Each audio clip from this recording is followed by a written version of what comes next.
வாமூவிஸ் தமிழ் சேனல்ல இருந்து நான் அபிராமி ஆனந்தன். இன்னைக்கு நான் புதுசா ஓடிடியில் வந்திருக்கக்கூடிய 2 த்ரில்லர் படங்கள், ஒரு கிரைம் த்ரில்லர் வெப் சீரிஸை கொண்டு வந்திருக்கேன். இன்னைக்கு நான் கொண்டு வந்திருக்க படங்கள்ல ஒரே ஒரு படம் மட்டும் தமிழ் டப்பிங்ல இல்லை. அது என்னென்ன படங்கள், அந்த படங்கள்லாம் எப்படி இருக்கு, பார்க்கலாமா வேண்டாமா அப்படிங்கிற டீட்டெயிலான ரிவ்யூக்குள்ள போறதுக்கு முன்னாடி நம்ம வாமூவிஸ் தமிழ் சேனலை இது வரைக்கும் சப்ஸ்கிரைப் பண்ணாம பார்த்துட்டு இருந்தீங்கன்னா ஸோ ப்ளீஸ் சப்ஸ்கிரைப் பண்ணி உங்களுடைய சப்போர்ட்டை நம்ம சேனலுக்கு கொடுங்க. இந்த வீடியோ உங்களுக்கு பிடிச்சிருந்துச்சு அப்படின்னா லைக் பண்ணுங்க, கமெண்ட் பண்ணுங்க, ஷேர் பண்ணுங்க. இப்போ வாங்க நம்ம வீடியோக்குள்ள போகலாம். இப்போ நம்ம ஃபர்ஸ்ட்டாக பார்க்க போகிற படம் இன்னைக்கு ஓடிடியில் ரிலீஸ் ஆன மலையாள படமான காட்டாளன் அப்படிங்கிற ஒரு ஆக்ஷன் த்ரில்லர் படம். இப்போ இந்த படத்துடைய ஸ்டார்டிங் ஸ்டோரி என்ன அப்படிங்கிறத நம்ம பார்த்துடலாம். படத்துடைய ஆரம்பத்திலேயே காட்டுக்குள்ளே இருக்கக்கூடிய யானைகளை எல்லாம் கொண்டுட்டு அதனுடைய தந்தத்தை மட்டும் கடத்தக்கூடிய சுனிலுடைய கேங்கை காட்டுறாங்க. இந்த கேங்கை பொறுத்த வரைக்கும் அந்த காட்டுக்குள்ளே ஒரு கிராமம் இருக்குது. அந்த கிராமத்தில் இருக்கக்கூடிய எல்லாத்தையுமே சுனில் தான் கண்ட்ரோலில் வச்சிருக்காரு. அங்கே இருக்கக்கூடிய மக்களுக்கு இவர் டார்ச்சரும் கொடுத்துக்கிட்டு தான் இருக்காரு. இப்படி இருக்கும்போது இவங்க எடுத்த அந்த தந்தத்தை ஒரு இடத்துல இருந்து இன்னொரு இடத்துக்கு கொண்டு போகும்போது இன்னொரு வில்லன் கேங்கு, அதாவது மினிஸ்டருடைய கண்ட்ரோல்ல இருக்கக்கூடிய இன்னொரு கேங்கு போலீஸ் செக் போஸ்ட்ல வச்சு நம்ம சுனில் கிட்ட இருந்து அவர் கொண்டு வந்த அந்த யானை தந்தத்தை எல்லாம் எடுத்துட்டு போயிடுறாங்க. இப்ப சுனிலுக்கு என்ன பண்றதுனே தெரியல. எப்படியா ஒன்று அந்த யானை தந்தத்தை எடுத்துட்டு வந்தே ஆகணும், குறிப்பிட்ட நேரத்துக்குள்ள அதை டெலிவரி பண்ணியே ஆகணும் அப்படிங்கிற ஒரு சூழ்நிலை. இப்ப அந்த யானை தந்தத்தை இன்னொரு கேங் கிட்ட இருந்து எடுத்துட்டு வர்றதுக்காக நம்ம ஹீரோவை வர வைக்கிறாங்க.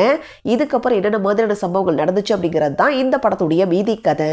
இந்த படத்தில் எனக்கு ரொம்ப பிடிச்ச விஷயமே படத்துடைய மேக்கிங் தான். இந்த கதையை ப்ரெசென்ட் பண்ணுறதுக்கு என்னென்ன சப்போர்ட்லாம் டெக்னிக்கல் சைடில் இருந்து வேணுமோ அதையெல்லாம் ரொம்ப நீட்டாகவே கொடுத்துருக்காங்க.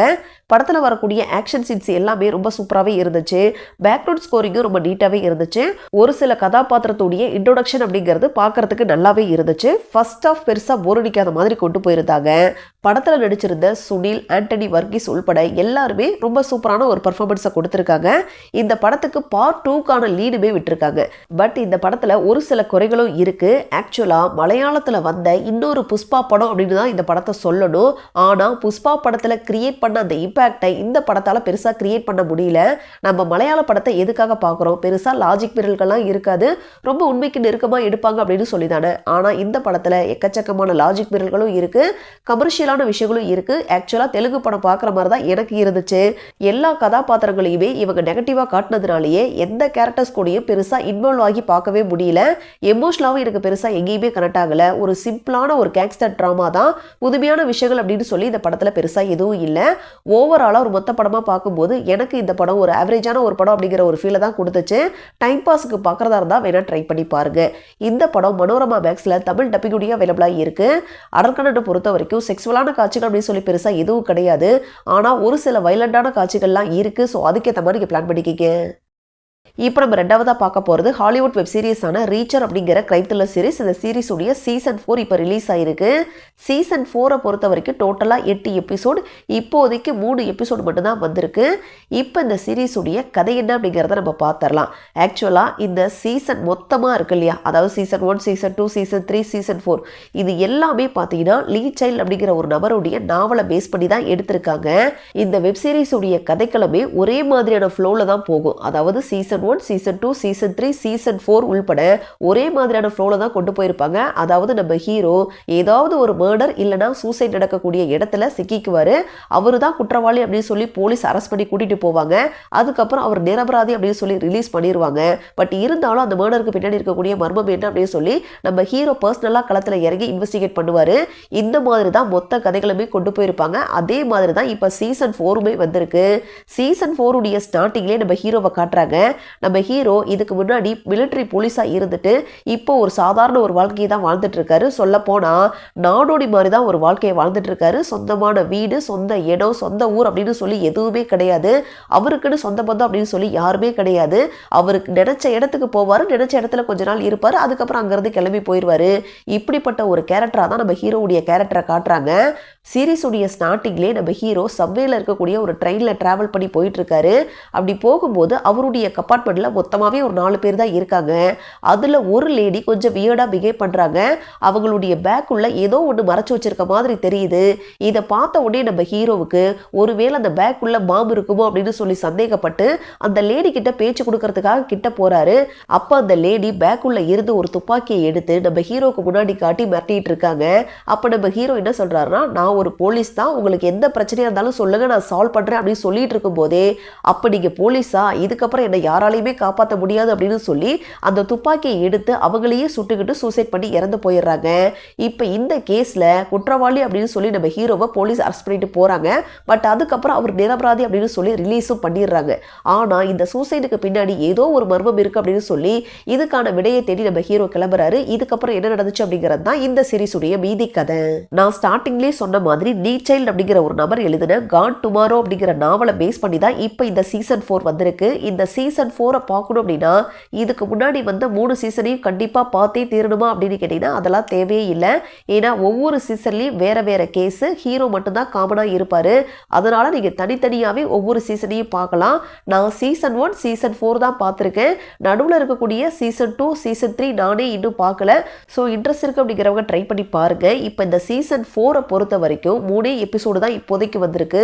இந்த 3 எபிசோடையுமே பெருசாக எங்கேயுமே போர் அடிக்காத அளவுக்கு நல்லா சுவாரஸ்யமாக தான் கொண்டு போயிருக்காங்க. இந்த சீரீஸில் வரக்கூடிய அந்த இன்வெஸ்டிகேஷனையும் முடிஞ்ச அளவுக்கு சுவாரஸ்யமாகவே கொண்டு போயிருக்காங்க. ஆக்ஷன் காட்சிகள் எல்லாமே ரொம்ப சூப்பராகவே இருந்துச்சு. மேக்கிங்லாம் சொல்லவே வேணாம், ரொம்ப தரமாகவே பண்ணியிருக்காங்க. தமிழ் டப்பிங்கும் ரொம்ப நீட்டாகவே இருந்துச்சு. ஒவ்வொரு எபிசோடுடைய எண்ட்லேயும் ஒரு மாதிரி சஸ்பென்ஸாகவே கொண்டு போய் முடிச்சிருக்காங்க. 3rd எபிசோடையும் அதே மாதிரி தான் முடிச்சிருக்காங்க. மீதி இருக்கக்கூடிய 5 எபிசோடு வந்ததுக்கப்புறம் தான் இந்த சீரிஸ் சூப்பரான சீரிஸா அப்படிங்கிறத சொல்ல முடியும். பட் இப்போதைக்கு வந்திருக்க இந்த 3 எபிசோடை பொறுத்த வரைக்கும் எனக்கு இந்த 3 எபிசோடுமே ரொம்ப பிடிச்சிருந்துச்சு. கண்டிப்பாக ட்ரை பண்ணி பார்க்கலாம். இந்த சீரிஸ் பார்த்தீங்கன்னா அமேசான் பிரைமில் தமிழ் டப்பிங்கோடய அவைலபிளாக இருக்குது. அடல் கன்னட பொறுத்த வரைக்கும் 3rd எபிசோடில் ஒரு கிஸ்ஸிங் சீன் இருக்குது. அதனால் ஃபேமிலியோட பார்க்குறத அவாய்ட் பண்ணிக்கங்க. இப்போ நம்ம லாஸ்ட்டாக பார்க்க போகிற படம் அமெரிக்கன் படமான பேக் ரூம்ஸ் அப்படிங்கிற ஒரு சயின்ஸ் ஃபிக்ஷன் கலந்த சைக்கலாஜிக்கல் ஹாரர் த்ரில்லர் படம். இப்போ இந்த படத்துடைய ஸ்டார்டிங் ஸ்டோரி என்ன அப்படிங்கிறத நம்ம பார்த்துடலாம். படத்துடைய ஆரம்பத்திலே ஒரு நபர் பேக் ரூம் அப்படின்னு சொல்லப்படுற ஒரு ரூமுக்குள்ளே மாட்டிக்கிறாரு.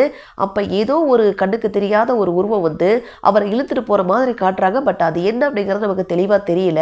பட் இந்த எல்லா விஷயத்தையும் ஒரு நபர் கம்ப்யூட்டரில் உட்காந்து ரியல் சிசிடிவி கேமரா பார்க்குற மாதிரி அந்த ஃபுட்டேஜ் எல்லாம் பார்த்துட்டு இருக்காரு. இந்த சீனை கட் பண்ணி இதுக்கு அடுத்த சீன்லேயே நம்ம ஹீரோவை காட்டுறாங்க. நம்ம ஹீரோ ஃபர்னிச்சர் ஷோரூம்லாம் வச்சு நடத்திட்டு இருக்காரு. அந்த கடைக்கு பெருசாக யாருமே வர்றதே கிடையாது. இதனால லாபமும் இல்லை. வீட்டில் ஒய்ஃபு கூட வேற வெறும் பிரச்சனையாகவே இருக்கு. இதனால ஒரு தெரபிஸ்ட்டை மீட் பண்ணி அவங்க கிட்ட நம்ம ஹீரோ அவருடைய பிரச்சனையெல்லாம் சொல்லி முடிச்சுட்டு திரும்பவும் கிளம்பி அவருடைய கடைக்கே வராரு. அப்போ அவருடைய கடையுடைய ஒரு செவுத்துல பார்த்தீங்கன்னா ஏதோ ஒரு வெளிச்சம் மாதிரி தெரியுது. ஒரு டோருடைய ஒளி மட்டும், அதாவது டோர் இருக்கிற மாதிரி ஒரு வெளிச்சம் தெரியுது. அந்த இடத்துல போய் இவருடைய கையை வச்சா கை ஒரு பக்கம் உள்ள செவுத்துக்குள்ளே போயிடுது. ஒரு கட்டத்தில் நம்ம ஹீரோவே அந்த செவுத்துக்குள்ளே போய் இன்னொரு பக்கம் வந்துடுறாரு. இன்னொரு பக்கம் பார்த்தா நம்ம ஹீரோவுடைய கடை எப்படி இருக்கோ அதே மாதிரியான ஒரு எம்டி ஏரியா உள்ளே இருக்குது. இதுக்கப்புறம் நம்ம யாருமே எதிர்பார்க்காத அளவுக்கு அடுத்தடுத்து நடந்த சம்பவங்கள் தான் இந்த படத்துடைய மீதி கதை. இந்த படத்தில் எனக்கு ரொம்ப பிடிச்ச விஷயமே இந்த படத்துடைய கதை தான். ஒரு வித்தியாசமான ஒரு கதை. அதுக்கேற்ற மாதிரி ஒரு சில காட்சிகள் எல்லாம் நல்லா த்ரில்லிங்காகவே இருந்துச்சு. அடுத்து என்ன நடக்க போகுதோ அப்படின்னு சொல்லி கொஞ்சம் திக்குனே கொண்டு போயிருந்தாங்க. லாஸ்ட் ஒரு 20 நிமிஷம்லாம் நல்லா பரபரப்பாக த்ரில்லிங்காகவே இருந்துச்சு.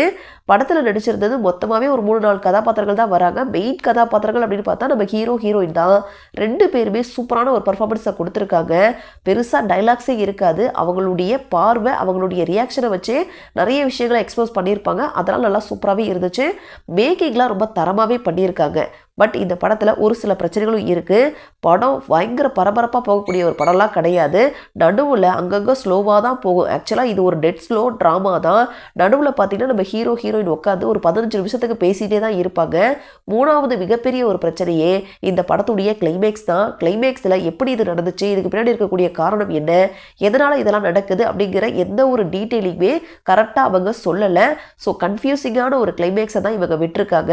ஸோ நீங்கள் இந்த படம் பார்த்துட்டீங்க அப்படின்னா உங்களுக்கு இந்த படத்தில் என்ன புரிஞ்சுது அப்படிங்கிறத மறக்காமல் கமெண்ட்ஸில் சொல்லுங்கள். ஓவராலாக ஒரு மொத்த படமாக பார்க்கும்போது ஒரு வித்தியாசமான ஒரு படம் தான். கண்டிப்பாக ஒரு தடவை ட்ரை பண்ணி பார்க்கலாம். ஆனால் நான் முன்னாடி சொன்ன மாதிரி ரொம்ப ஸ்லோவாக தான் போகும். அதுவும் கிளைமேக்ஸ்லாம் வந்து பார்த்திங்கன்னா ஒரு மாதிரி இன்கம்ப்ளீட்டாக தான் இருக்கும். கொஞ்சம் கன்ஃபியூசிங்காக தான் இருக்கும். ஸோ இன்ட்ரெஸ்ட் இருக்குது அப்படிங்கிறவங்க ட்ரை பண்ணி பாருங்கள். இந்த படம் சோனி லைவ்ல அவைலபிளாக இருக்குது. ஆனால் தமிழ் டப்பிங்கில் இல்லை. இங்கிலீஷ் சப்டைட்டில்ஸோட பார்க்கணும்னு நினைக்கிறவங்க ட்ரை பண்ணி பாருங்கள். அடல் கன்னட பொறுத்த வரைக்கும் செக்ஸுவலான காட்சிகள் அப்படின்னு சொல்லி பெருசாக கிடையாது. ஆனால் ஒரு சில வைலண்டான காட்சிகள் இருக்குது. ஸோ அதுக்கேற்ற மாதிரி பிளான் பண்ணிக்கிங்க. இப்போ நான் சொன்ன படங்களை பற்றின உங்களுடைய கருத்துக்களை மறக்காமல் கமெண்ட்ஸில் சொல்லுங்கள். இதே மாதிரி நிறைய படங்களை பற்றி நீங்கள் தெரிஞ்சுக்கணும் அப்படின்னு நினச்சிங்கன்னா மறக்காமல் வா மூவிஸ் தமிழ் சேனலை சப்ஸ்கிரைப் பண்ணுங்கள், லைக் பண்ணுங்கள், ஷேர் பண்ணுங்கள், கமெண்ட் பண்ணுங்கள். தேங்க்யூ.